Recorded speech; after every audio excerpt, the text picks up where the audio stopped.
Ndasubire kubaha kaze nshuti banywanyi mubana natwe amakuru n'ibiganiro dutambutsa ku mureshwa yanyu mukunda cyane ya Isange TV. Uyu ni umwanya w'amakuru agezwe ko mu rurimi rw'ikirundi bashikirizwa n'imureshwa yanyu mukunda cyane ya Isange TV. Imureshwa rimwe rudende bashikiriza amakuru n'ibiganiro biba bigezweho kandi biba vyakorewe mu matohoza, haba muri politiki, mwiperereza, mu gateka kazi na muntu mu makungu ndetse n'andi makuru yose bariko aravugwa ijya nino mu kibano. Ndabahaye mwiriwe rero, abari nabo ndabahaye mwaramutse bivanye naho muherereye. Iri ni iteka n'umurezo ntangire bigusubira kubaha yambo mwanywanyi wa Isange TV. Imureshwa rimwe rudende bashikiriza amakuru n'ibiganiro biba bigezweho kandi biba vyakorewe amatohoza. Ndabaye kaze rero makuru n'ibiganiro tugira tubashikirize kuri ino saha, n'amakuru araza gushimikira ku ngingo nkuru zikurikira.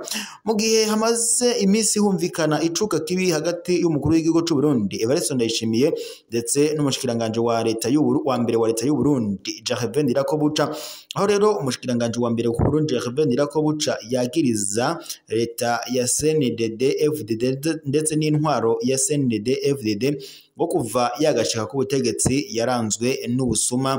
Ibi rero biriko biratuma hagaragara umucanwa hagati ndetse n'uruntu ndetse n'icuka kibi hagati ya Evariste Ndayishimiye umukuru w'igihugu cy'u Burundi ndetse no mushikiranganje wa mbere w'u Burundi Gervais Ndirakobuca.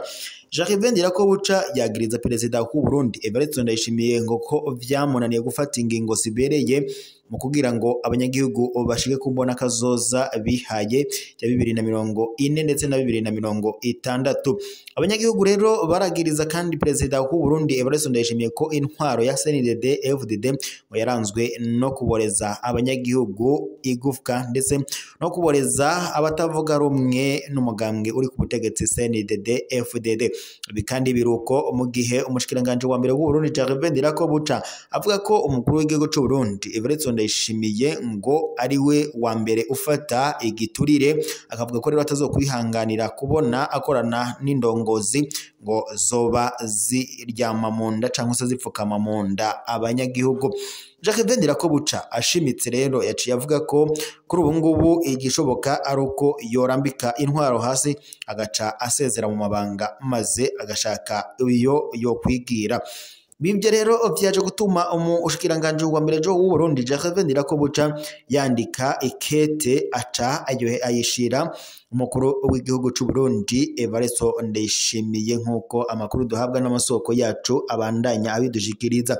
Ibi biruko kandi mu gihe biri kuvugwa ko Reverien Ndikuri umushikiranganje wa mbere w'u Burundi ari we Gervais Ndirakobuca Murantunga ngo yoba agiye gusubirizwa n'uwarushejwe umutekano ndetse n'iterambere rusange mu gihugu ari we Martin Niteretse. N'amakuru rero ariko aravugwa ku mbuga ngurukana bumenyi zitandukanye, aho rero umunyamabanga mukuru w'umugambwe CNDD FDD nawe ari we Reverien Ndikuri avuga ko intwaro ya Evariste Ndayishimiye ngo yoba igira irangire. Umushikiranganje wa mbere w'u Burundi Gervais Ndirakobuca yagiriza perezida w'u Burundi Evariste Ndayishimiye ngo ko vyamunaniye gufata ingingo zibereye abanyagihugu, aho avuga ko ngo umutambukanyi we Angeline Ndayishimiye ngo ari we afata ingingo. Ibi byavuye kandi kukungene Evariste Ndayishimiye ngo vyamunaniye gufata ingingo ku kibazo gihanze abanyagihugu b'u Burundi kijanye n'igitoro. Ubwo umushikiranganje wa mbere w'u Burundi Gervais Ndirakobuca yafataga ingingo yo gufata mu minwe ico kibazo kijanye n'igitoro, Evariste Ndayishimiye yaciye atangura kumwagiriza ko ngo umushikiranganje wa mbere w'u Burundi Gervais Ndirakobuca ngo yoba afata ibiturire, nuko nyene icuka kibi gitangura kwibonekeza hagati ya Evariste Ndayishimiye ndetse n'umushikiranganje wa mbere w'u Burundi Gervais Ndirakobuca. Ivyo rero byose vyatumye umushikiranganje wa mbere w'u Burundi ari we Ndirakobuca ashavura cyane. Kuri ubu yafashe ingingo yuko asezeye mu mabanga. Amakuru rero duhabwa n'amasoko yacu aravuga ko yoba agira asubirizwe n'uwarujejwe umutekano mu gihugu ndetse n'iterambere rusange ariwe Gervais Ndirakobuca ariwe nyene Martin Niteretse nkuko turiko turabishikirizwa n'amasoko yacu kubihejeje kuba ubwo nyene uyu mushikiranganje wa mbere ku Burundi Gervais Ndirakobuca yatangaga ikete asezera ku mukuru w'igihugu amubarira ko ananiwe kurongora afadekanyeje n'intwaro ya Evaristo Ndayishimiye. Mu gihe rero igihugu kibanyi cy'u Rwanda ndetse n'u Burundi bitamiranye neza na cyane mu bijanye n'umutekano n'imigenderanire na cyane rero iyo habonetse umwe akurikira ibijanye n'amakuru yo mu Rwanda arashobora guhura n'ibibazo ndetse ashobora no kubarizwa igufwa. Ibi byatumye rero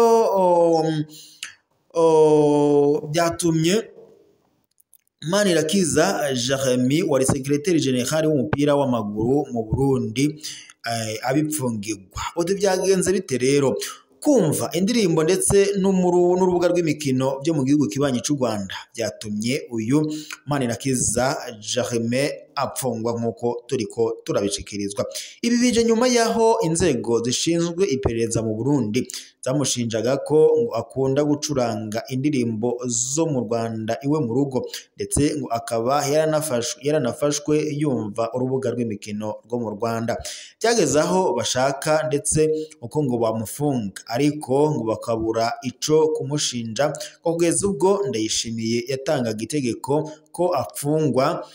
Nibwo rero byaciye bituma bahindura imvugo bavuga ko ngo ashigikira AFC ndetse n'umugwi wa M23 ngo kuko ngo hari message basanze ziri muri WhatsApp yiwe aho nyine yavugaga ko ngo yumva impamvu AFC ndetse na M23 bafashe imbunda bagatangura kurwana. Abanyagihugu bariko baribaza bati mbega Evaristo Ndayishimiye ibintu azobivamwo ryari? Mbega gufunga umuntu kuko yumva urubuga rw'imikino rwo mu Rwanda ndetse no kuvuga ko yumva impamvu AFC ndetse na M23 yafashe intwaro, mbega ivyo tuma umuntu amfungwa? Mbese azopfunga abenshi, mbese azogeza ryari? Niko abanyagihugu babandanya bibaza. Tunyarukiye muhanaho rero abanyagihugu bariruhutsa ko ngo bagiye kuronka amazi hafi kuko ngo okare bayavoma mw'isoko imbizi aho ngo hagera igihe agakama.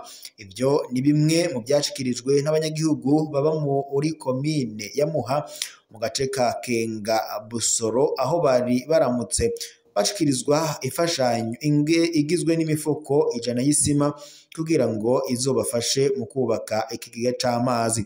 Ako rero kakaba ari agakemanyi katanzwe n'ibiro by'umukuru w'igihugu cy'u Burundi Evaristo Ndayishimiye. Hakaba rero hari kuri uyu wa gatanu igenekerezo rya 18 ndamukiza 2025 mw'ijambo ryiwe musaneri wa komine Muha Devota Ndayisenga akaba rero yashimiye iyo ngabire kuko ngo mu gace ka Nkenga Busoro hasanzwe hibonekeza ubukene bw'amazi. Bamwe mu banyagihugu bashimye iyo ngabire aho ngo izotuma baronka amazi meza kandi hafi. Juvenali Ntigacika yaserukiye abanyagihugu akaba rero yamenyesheje ko abanyagihugu bo mu Nkenga bavoma amazi imbizi. Asaba rero abanyagihugu kwijukira ibikorwa rusange kugira ico kigega c'amazi kizokubakwe. Jean Claude Karerwa ndenza ko umuhanuzi w'umukuru w'igihugu yari yaserukiye ibiro by'umukuru w'igihugu akaba ndetse yashimangiye iciyumviro abo banyagihugu biyumviriye cyo kwiyubakira ikigega c'amazi aho ibikorwa byamaze gutangura. Reka rero mbashimire mwese twari turi kumwe mukuru n'ibiganiro twari ko turabashikiriza kuri iyi saha tube tuyasozere ngaha.